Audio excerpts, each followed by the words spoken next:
Sapaan Gembala, Rabu 11 November tahun 2020, tema kita tentang nafsu dan perzinahan, diambil dari Matius 5 ayat 27 sampai dengan yang 30. Hukum ketujuh dalam Taurat adalah jangan berzina. Perzinahan dipandang secara sangat serius oleh para rabi Yahudi, dan pihak-pihak yang bersalah yang melakukan perzinahan harus dihukum secara mati. Kita bisa lihat di dalam Imamat 20 ayatnya yang ke-10. Di sini Yesus juga menerangkan secara luas arti perintah tersebut. Bukan hanya dilakukan secara nyata-nyata, tapi Yesus berkata bahwa seseorang yang memandang istri orang lain dengan mata keinginan penuh seksual sudah berzina di dalam hatinya.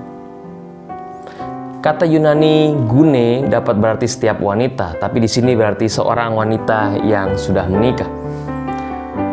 Umat yang terkasih dalam Yesus Kristus, dunia pada zaman sekarang memang sangat penuh dengan godaan, terutama dalam perkembangan teknologi.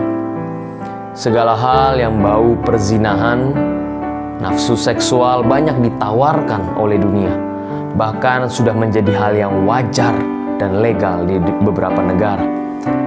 Godaan ini bisa membuat manusia terus jatuh ke dalam dosa. Bahkan akhirnya, jika ia tidak bisa mengontrol, maka ia akan mencari korban untuk dilampiaskan. Orang yang dikutuk oleh Yesus inilah adalah orang yang dengan sengaja membangkitkan nafsu-nafsu jahatnya untuk hal-hal yang terlarang. Tuhan Yesus menambahkan sebuah kata yang keras bahwa mata dan tangan yang menyesatkan lebih baik dicungkil dan dipenggal. Tentu, maksud Tuhan bukan secara benar-benar harfiah, tetapi bagaimana seseorang harus menjaga ketat dalam dirinya dan menjauhi segala dosa perzinahan. Dan itu harus dibuang, harus dijauhi. Benar-benar bukan hanya dibuang secara sementara, tetapi sampai ke akar-akarnya. Misalkan contoh adalah kebiasaan-kebiasaan yang mengakibatkan kejahatan, hubungan atau pergaulan bebas yang menyebabkan sebuah tindakan yang salah, atau kenikmatan yang membawa kepada sebuah kehancuran. Semua itu harus secara tuntas kita harus buang dari kehidupan kita. Lalu bagaimana caranya? Cara yang terbaik, dan ini sudah diakui bahwa cara yang terbaik adalah pertama jelas dekat kepada Tuhan. Yang kedua adalah bagaimana kita bisa mengisi hari-hari kita dengan hal-hal yang positif, dengan hal-hal yang baik, terkhususnya pada saat kita juga melakukan pelayanan gereja.